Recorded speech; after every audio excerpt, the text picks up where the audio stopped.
Hi, loves, it's Elle, and welcome back to my channel, and happy Foundation Friday. Today, this is highly requested, and for the next 3 weeks, I am doing highly requested Foundation Friday. So if there's one that you'd like me to try that I haven't tried yet, comment below, and I might try your suggestion. So before we get started, hit the subscribe button, share this video with somebody you think might like it, and let's do it. Alright, so this is the foundation we are trying today. This is the IT Cosmetics Nude Glow. Color correcting, medium coverage, bright glows theorem. I am in neutral medium. And if you guys notice my new background, I am doing some on-camera work for another brand for internal stuff, and it's super hard to take down. So you're going to see this background here and there just so I don't have to keep taking it up and down. So I'm sure you guys don't mind. All right, so this foundation is $44. Their shade range is quite good for IT Cosmetics. They're known not to have the greatest shade range. It has niacinamide in it, hyaluronic acid, and green tea. Also has SPF, of course, SPF 40. In my opinion, I don't rely on foundation for SPF, so I already have SPF on. Again, as I said, this is a medium coverage, and where the ingredients lie for the niacinamide and hyaluronic acid, please don't rely on this for those ingredients. It's just a great added benefit to that foundation, that is all. So don't think like you're getting your niacinamide and your hyaluronic acid just from this foundation. And then it says how to use. It applies 1 to 2 pumps. On clean skin, you can blend it out with your hand. A brush is what they recommend, or a sponge. Now, and it's buildable, they say. So for me, I have tried this with a sponge, with my hands, and with a brush. I actually prefer this with a brush for this foundation, which is odd because I normally use it on a beauty blender or a beauty sponge. So what I'm doing is I took 1 pump, and I'm going to just dot this on the face. When they talk about medium coverage, to me, just using 1 pump is where you're going to get a super light coverage. And again, this, if you're using 1 pump, this is not going to be enough coverage of SPF for you for the day. So please apply your SPF first. I'm an esthetician, I gotta say that. All right, so this is 1 pump. It really didn't do much to the skin. To me, this is nowhere near enough coverage for what I like. So what I've been doing is I have been applying 2 pumps back onto my brush and then using those right here and buffing that in. And then look at that, coverage is so much better. Now, this color is just a touch dark for me.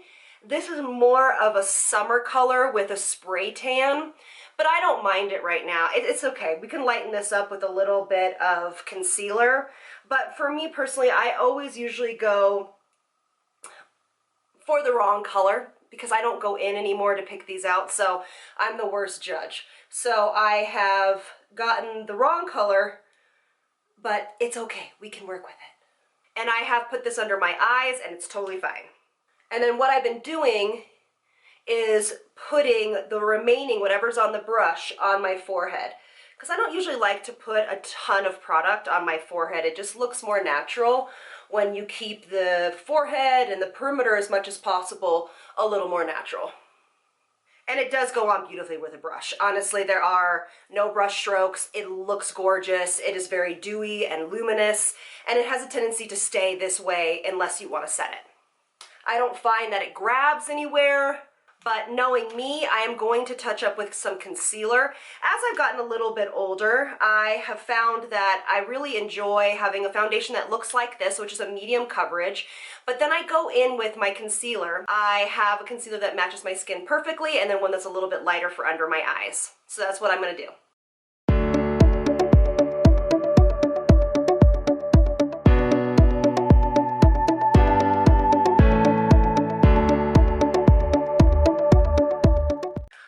So my concealer is on, and you can see it's very dewy and very luminous.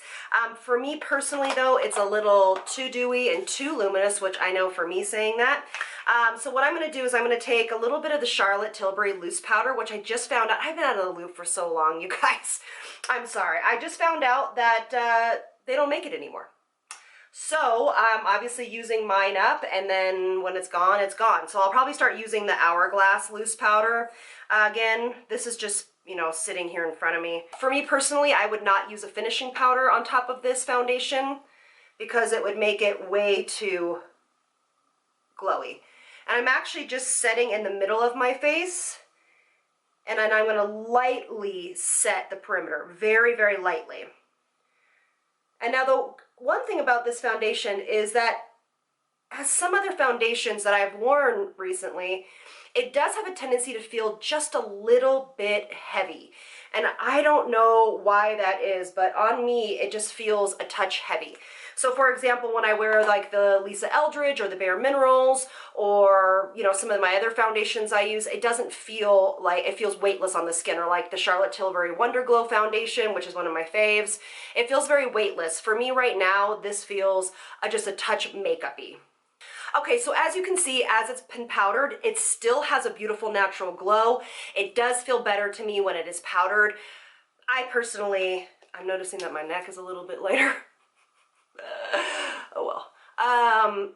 To me, it just feels like it needs to be set, and that is what I did it with. So let me go finish the rest of my makeup, and I'll be right back. All right, so here it is with everything on. To me, it's just not my favorite foundation. I've been really trying to work with it over the past several times I've tried it. I've tried to make it look like some of my other ones. I don't know exactly if it's just not made for my skin or if I'm doing something wrong. But I mean, it looks okay from here. I'll show you a natural light, but to me, it just looks okay. It just looks a little makeup-y, and it feels a little heavy. And I've actually had to powder it now again in the T-zone while I was getting, you know, ready with the rest of my makeup. And I don't usually have to do that. And I love a good glow on the skin. You know that. So I'm not quite sure. I don't even have my glowy SPF on today. I just have regular SPF. So I don't want to know what you guys think, all right? Let me know what you guys think in the comments section, and I'm going to go to natural light, and then we'll give it a good wear test. All right, guys, so here is in natural light. It actually is snowing today. It's our first snow of the season. You want to see? Oh my gosh, you're so pretty. So this is what the foundation looks like in real natural light. I think it looks fine. It's just, I keep like literally getting so like glowy right here in the center, which I don't love. And I don't love how it looks around here, but let's give this another good wear test, because as usual, I don't usually wear the foundations for this long when I'm just trying to make them work for me. So yeah, so this is where we're at. Again, it's not my favorite foundation on me, but you tell me again in the comments section, and I will see you in a little bit. All right, loves, it's been several hours later, and this is what the foundation looks like. I don't know. I think it's okay. I'm not overly impressed, to say the least right now. So I think I'll give it a couple more wear hours, but overall, I just think that it could be better. I feel like this is all starting to come through now. Yeah, so we'll see. All right, we'll keep you posted. Hi there. Okay, so it has been a total of 8 hours that it is on, and it actually still looks the same from my last check-in. So that is a plus. I will say that it did wear very well from that the first check-in to here. So this is where we're at. I just like, if I, you know, bought it, which I did buy it, but if I bought it like as a consumer, like just trying to wear it every single day, I probably would return it. It just did not work for me. I don't feel like it makes my skin look any better than without foundation. So for me, it's probably a no. I think for oily skin, probably is a no because it's too glowy, but I would like to, I always say, I would love to hear from you. How do you put this on? Do you love this foundation? Tell me some things that maybe give me some tips, since I'm not going to be returning it. I would love to wear it again or make it work. All right, so let me know what you guys think, and I'll see you in the next one. Lots of love from me to you. Bye, loves.